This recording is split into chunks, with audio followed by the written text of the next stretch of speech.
So a few months ago, I actually got upgraded to a full-time position at work, which has been great. Except I have found I've had a lot less time on my hands for reading manga. And I think that's a problem that probably a lot of you guys can relate to as well, whether it be, work, other hobbies, or just whatever craziness is going on in your life. Sometimes you just need a short manga read to really enjoy. So over a year ago, maybe almost close to 2 years now, I made a video about my top 10 favorite short manga under 6 volumes. That video did really well, and I figured enough time has passed and I've read so much stuff since then that I'd give you guys a sequel, a follow-up to that video. This is 5 more short manga that you need to read. And one last thing, kind of unrelated to this video itself, but if you guys have been following the channel for any amount of time since its inception, geez, probably almost like 4 or 5 years ago, there's a good chance you've probably gotten pretty used to this backdrop behind me, but I have kind of exciting news. I'm actually moving to my own apartment, the first apartment by myself that I'll ever have. So of course with that I'll have to move all my manga and set up a new space for, living and also recording videos. So for the longtime PromG fans, go down in the comments below and leave a comment telling me your favorite PromG memory from, this backdrop in this building. There are definitely a lot of personal favorites of mine that come to mind, but I'm curious as to what you guys have to say as well. But enough of all that. I feel like I've already talked way too long in this intro, so let's go ahead and get right into the video. 5 manga series that are short, but definitely worth the read. And the manga that's coming in at the number 5 spot is one that comes from one of my favorite manga writers of all time, that is Kazuo Kokei's Offered. Now when I say the name Kazuo Kokei, the series that come to mind are going to be things like obviously Lone Wolf and Cub, arguably his most influential and classic series, other stuff like Crying Freeman. And between those two series, Offered is a manga that is way more in line with stuff like Crying Freeman and his more unserious manga, but manga that are just so much fun regardless. So Offered is a manga basically about this track star who goes to MIT. He's on the top of the world, he gets all these babes, but one day after a race, he ends up getting kidnapped, shoved in a van, and sent to this camp where this woman tries to hypnotize him into having sex with her. And if you think that plot synopsis is crazy, I'm not even finished yet. So basically, she does this, she hypnotizes him and wants to use this track star for her goal to bring back Gilgamesh, who this track star is a long-lost relative of, in order to create like the master race and take over the world. It is crazy. If you're familiar with Kazuo Kokei's manga, this probably sounds not too far out of the norm, but with a plot like that, you're just in for a great time, and that's exactly what this manga is. No, it's not the most masterfully written manga of all time, but it is just pure, plain fun. Again, like I said, a very pulpy manga, similar to series like Crying Freeman. There's a lot of action, gunfights, knife fights, a lot of sex, I mean a lot. But the series just takes you on a grand adventure, and it's comprised into 2 of these volumes. They are a little thicker than your standard manga volumes, so maybe this is like 4 or 5 in length technically, but still, a short manga read that I had an absolute blast with. It's an awesome adventure, absolutely kicks ass, and is super, super underrated. So moving on to the number 4 spot on this list, we have a manga series that was actually on my top 5 manga reads of the year video last year. That, of course, is Fran. Now, Fran is a horror/comedy manga that is put out by 7 Seas, and for a long time it was actually out of print and super expensive, but to my knowledge, you can still go out and get this manga, so it's a perfect opportunity. So basically, this manga is about our main character, Fran, who is this high school girl who is reanimated by this mad scientist doctor kind of, and while this mad scientist doctor is out on a trip, she takes over his medical practice and tries to give all sorts of different patients what they want. But the twist of this manga is that it's sort of an Amelia Bedelia kind of deal where, Fran will give you what you ask for, but what you ask for may not actually be what's best for you or what you want. So yeah, like I said, this is a comedy manga, and honestly, one of the funnier comedy mangas I read. They can kind of be hit or miss for me, but this one I had such a fun time with, and it is an episodic manga, so there's not really, a firm story and narrative driving it forward, but just the sheer amount of variety and wacky cases that Fran takes in this manga and the wild outcomes that occur is just so much fun. I personally didn't mind it at all. The other aspect of this manga I want to mention is the horror, more specifically, the body horror and gore. So yeah, Fran is a surgeon, a doctor, and she often has to cut up patients and reconfigure them, and they are very graphic in showing you that. So if you're a little bit faint of heart or you don't like that kind of stuff, probably skip this one. But if you're a horror fan like me, a body horror fan, I absolutely love it. Man, this one has some good content that you will love. Now moving on to the third spot on this list is a manga that I almost didn't want to include on this video because it is actually incomplete. But the manga I'm talking about is Seraphim. Let me actually get the volume and read it.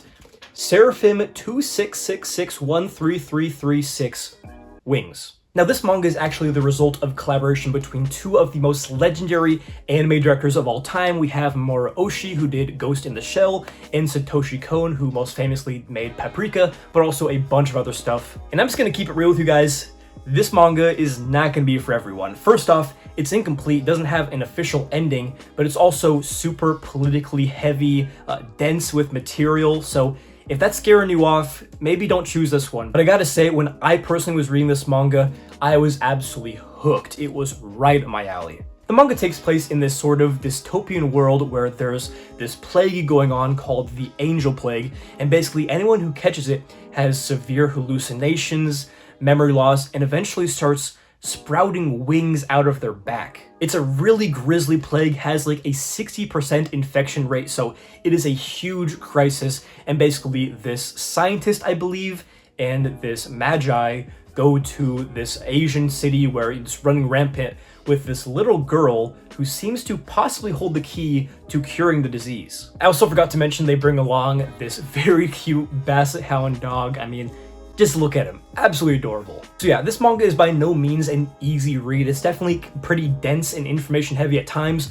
but there's also some amazing action, and like I've probably already shown, the artwork is spectacular. But of course, the catch with this manga is that it is sadly unfinished. I believe that what was made was created in 1995 and was left abandoned for like 10 years, and then Satoshi Kon passed away sadly in 2010, I believe. So this manga will never see a conclusion, and it kind of ends right where you're about to set out on this grand adventure. I mean, it was all looking so good, and unfortunately we'll never see how it ends, but the content of it is so good, I say go out and read it anyway because it is totally worth it. Now coming in at the number 2 spot is a manga that I'm sure a lot of you guys are familiar with, whether it be through the manga being from one of the greatest creators of all time or the very popular and amazing anime adaptation we got recently. Of course, I'm talking about Naoki Urasawa's Pluto. The manga Pluto by Naoki Urasawa, the author of classics such as Monster and 20th Century Boys, is actually an adaptation from an Osamu Tezuka story in Astro Boy called The Greatest Robot on Earth, I believe. So it already has the skeleton of a classic manga masterpiece with that story from Astro Boy, but then you're adding in Naoki Urasawa's knack for thrilling suspense, which he's known for, and it just comes together beautifully in this manga Pluto. Basically about this android detective named Gesicht, who's tasked with hunting down the killer of some of the world's most famous and beloved robots. Now I feel like in the past, Pluto was kind of in the shadow of Urasawa's other series like Monster and 20th Century Boys, but as time has gone on, it got reprinted, got an anime adaptation that was fantastic. It's gotten more and more respect, which it so totally deserves. I mean, I don't even really know how much I can gas this series up because it is just amazing as expected. Naoki Urasawa's art is second to none, especially in these action sequences, chases. Urasawa is also very good in this series about portraying these sci-fi themes that are a little bit more wacky and Astro Boy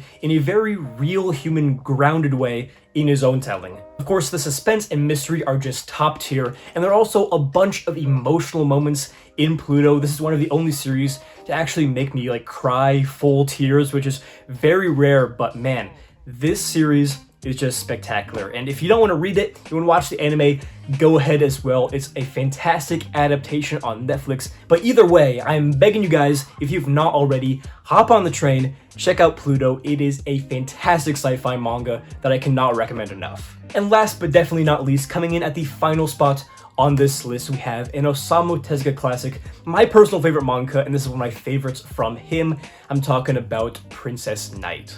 So in the story of Princess Knight, basically before babies are born, God gives them either a boy or a girl heart. But in the beginning of our story, this angel named Tink accidentally gives this baby both a boy and a girl heart and sends them down to Earth and is tasked with, getting the boy heart back. But where things get tricky is that this baby with both a boy and a girl heart is actually the heir to a throne, is a prince or a princess, depending on which way you look at it, and as the king dies, they have to take the throne as a man even though they're really a girl. So as you can probably tell by that synopsis, there are some themes of, gender identity, feminism, and even some trans themes as well, which is super cool for a manga that was made, I believe, like in the 60s. But the big drawing point to this manga for me is that it just reads like a Disney movie. I mean, if there's any comparison I can make for this manga, it would be a Disney princess movie, and in the best possible way. I mean, the humor is there, the story is super similar, and the classic feel of it all, being an older manga, just fits that period